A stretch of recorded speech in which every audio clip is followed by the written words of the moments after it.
in the anatomically correct position.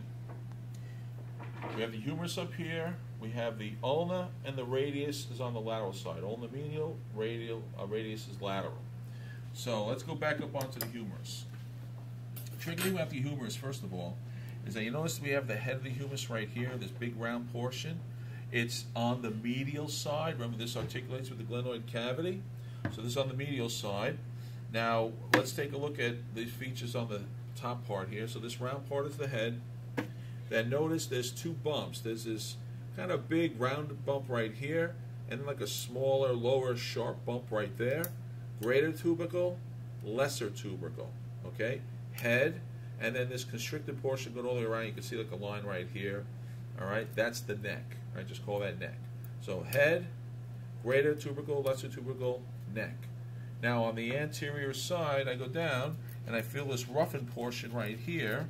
This is your deltoid tuberosity. It's where the deltoid muscle attaches.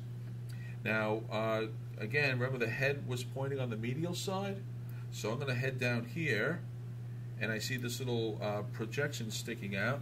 That's the medial epicondyle. Epi means above, which means if I go down the lateral side and I'm over here, I'm on the lateral epicondyle. Okay?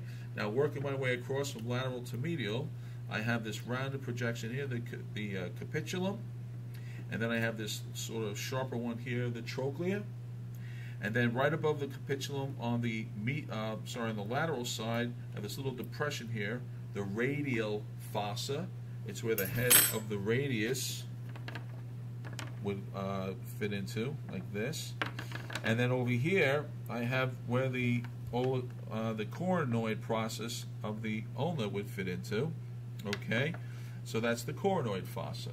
So altogether down here, kind of a busy place. Medial epicondyle, lateral epicondyle, capitulum, trochlea, radial fossa, coronoid fossa. On the back, whole olecranal fossa. Okay, so that's everything on this guy. That's also the olecranal fossa. How do you know that this is posterior? Olecranal fossa is on the posterior side. Okay, for the ulna, we have a busy section up here. So this big U-shaped notch, U, okay, is the trochlear notch. The bottom lip is the coronoid process that fits into the coronoid fossa on the ulna, on the humerus. Then the top lip going to the back is the olecranal process. Okay? So trochlear notch, coronoid process, olecranal process.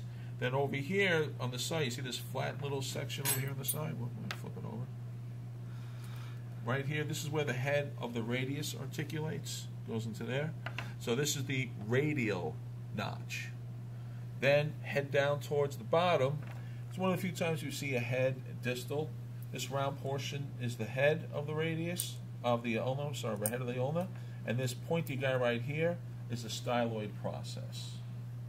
Now, if we go for the radius, actually, I guess in this situation, these are a little mixed up right and left. We have the head of the radius is this round section up here. The neck is this constricted portion here.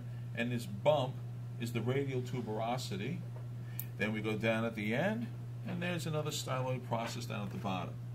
Now, guys, this bump right here in your wrist, what is it? What's the bump on your wrist?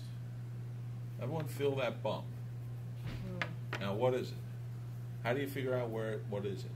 Well, first of all, is this bump on the wrist, is it on the medial side or the lateral side? Lateral. Ah, it has no correct position. Oh, it's medial.